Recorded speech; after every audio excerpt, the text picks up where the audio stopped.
Et on va parler ce soir avec Moussa Naïd Chabané, bonsoir. Bonsoir. Vous êtes chef de service maintenance à la CIBAR. On va faire le point un petit peu sur les nouvelles réglementations, notamment en termes de diagnostic énergétique, des différents diagnostics que les propriétaires doivent fournir, ou les bailleurs comme vous, à leurs locataires. C'est récent, à quoi servent-ils ou à quoi doivent-ils servir en tout cas ? Avant de dire à quoi doivent-ils servir, il convient peut-être de définir d'abord le diagnostic. Vous visitez un logement, vous avez un coup de cœur pour le logement, le quartier vous convient, l'agencement du logement vous convient. Tout vous convient, mais vous ne connaissez pas pour autant les aspects techniques liés à votre logement. Autant les performances et le confort qu'il peut vous offrir, leur coût financier, notamment le coût des charges de chauffage. Oui, c'est un impact sur les charges, évidemment. Voilà, absolument. Les risques encourus par le logement et les occupants, risques qui peuvent être liés aux matériaux présents dans la construction du logement, à son environnement, à sa situation géographique, etc. Voilà. Donc le diagnostic a pour but d'informer le locataire des performances techniques de son logement, ou de définir la situation du logement au regard d'un critère déterminé qui peut être une performance énergétique, numérique, qui peut être un risque, donc lié à l'environnement le gaz, industriel, par exemple. Exactement. Ouais. Fanny Kuhn s'est allée sur le terrain avec l'un de vos prestataires, voir justement comment ça se déroulait, comment on faisait le diagnostic d'un logement. On regarde. Avant toute mise en location ou mise en vente d'un logement, les bailleurs sont tenus de faire réaliser par des professionnels des diagnostics de différentes natures. Les diagnostics de performance énergétique, de gaz, de plomb, d'amiante ou de thermite sont quelques exemples. Régis François est diagnostiqueur immobilier. Appelé par la CIBAR, il procède aujourd'hui à un diagnostic électrique et énergétique d'un logement qui sera bientôt remis en location. Le premier diagnostic, c'est le diagnostic électricité.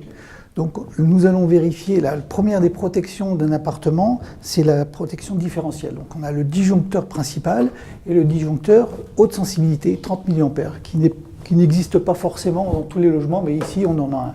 Donc, nous allons les vérifier. On va créer un courant de fuite de façon fictive, et là, ça doit être disjoncté. Alors, la première chose, c'est qu'on démonte le tableau. Alors, je raccorde tout à la masse. Voilà. Et nous testons.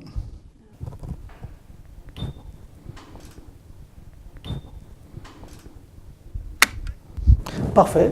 Donc ici, ça a disjoncté, ça a bien disjoncté. Donc notre protection fonctionne, donc c'est une bonne chose.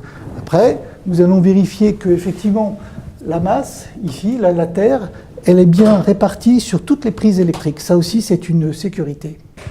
Voilà, donc nous sommes en présence d'une prise dans la salle de bain, donc il est important que la prise de terre soit effectivement reliée à la terre. Pour cela, nous avons relié le fil vert qui est relié au tableau électrique et on va vérifier que ici, effectivement, c'est connecté.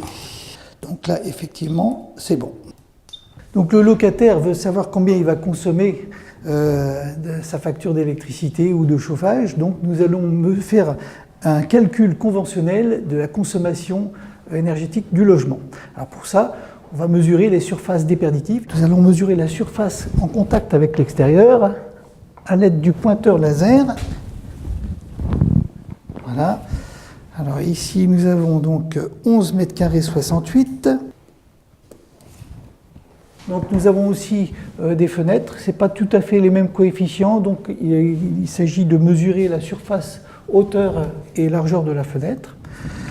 Et voilà. Donc nous serons 1 m sur 1,26 m. Une fois les mesures effectuées et toutes les anomalies notifiées s'il y en a, les résultats des diagnostics sont remontés au bailleur qui procédera à la mise aux normes du logement. Celui-ci pourra alors être loué à un nouveau locataire. Voilà, alors j'ai appris plein de choses du coup, Moussa.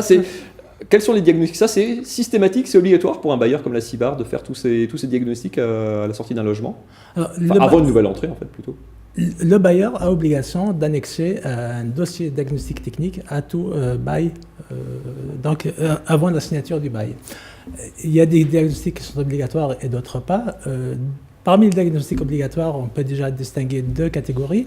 Une première catégorie qui concerne la totalité du patrimoine locatif, quelle que soit la date de construction du logement.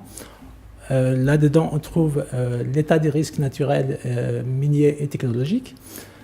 C'est un diagnostic qui détermine donc l'état du risque naturel tel que les crues, telles que les inondations. Ça peut être un risque sismique, ça peut être des glissements de terrain. Tout ça, c'était pas obligatoire du tout avant, en fait. Hein.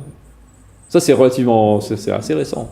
Enfin, l'état des risques naturels miniers et technologiques est l'un des plus anciens qui était déjà obligatoire. Après, il y a d'autres diagnostics qui sont rajoutés au fur et à mesure avec le temps.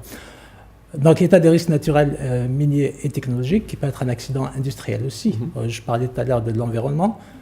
La situation géographique, on peut avoir des inondations, on peut avoir des crues. Il y a le deuxième diagnostic qui est obligatoire, le diagnostic que tout le monde connaît, c'est le fameux DPE, diagnostic de performance énergétique. C'est un diagnostic qui classe le logement selon 2 étiquettes sur une échelle allant de A à G. Il y a une étiquette énergie qui est un indicateur du bilan annuel de consommation d'énergie et qui donc indique le bilan de la quantité d'énergie consommée par le logement pour qu'il soit habité dans des conditions confortables. Une deuxième étiquette dont personne n'en parle, mais qui n'est pas moins importante pour autant, c'est l'étiquette climat, et qui est un indicateur de l'impact de cette consommation d'énergie sur l'environnement. On peut très bien avoir un logement parfaitement isolé, qui consomme très peu d'énergie, mais si vous avez une énergie fossile très polluante, vous n'êtes pas pour autant vertueux du point de vue impact sur le climat. J'insiste beaucoup sur ce point parce qu'à la CIBAR, nous avons un engagement très fort là-dessus et nous concentrons des efforts colossaux pour transformer notre mode de chauffage sur l'ensemble de notre patrimoine et aller de plus en plus vers du chauffage à base d'énergie renouvelable et moins polluante. Des énergies vertes. Absolument. Donc ça, ce sont des diagnostics obligatoires pour tout type de logement. D'autres diagnostics qui sont rajoutés donc avec le temps, qui ne concernent pas la totalité des logements. Il y a d'abord le diagnostic amiante. Donc c'est un état d'amiante qui est annexé obligatoirement au bail locatif et qui indique la présence ou pas de matériaux contenant des fibres d'amiante dans le logement. Si ces matériaux existent, un repérage précis est mentionné également dans le diagnostic et éventuellement des préconisations selon l'état de conservation du matériau pour des contrôles périodiques ou éventuellement des mesures correctives. Qu'est-ce qui se passe quand, une fois que vous avez tous ces documents, on peut le louer tout de suite, il y a des corrections à faire parfois? Comment ça se passe? Alors, si les diagnostics sont bons, aucune anomalie, aucun risque n'est mentionné, nous pouvons le louer. Si les diagnostics signalent des anomalies ou des risques, notre premier devoir est d'y remédier. Donc nous engageons de suite les travaux nécessaires pour y remédier aux dangers quand est signalé, aux risques quand est signalé, ou du moins les maîtriser quand on ne peut pas les éliminer. Et nous ne pouvons pas louer, mettre en location un logement qui ne garantit pas toutes les conditions de sécurité requises pour le locataire.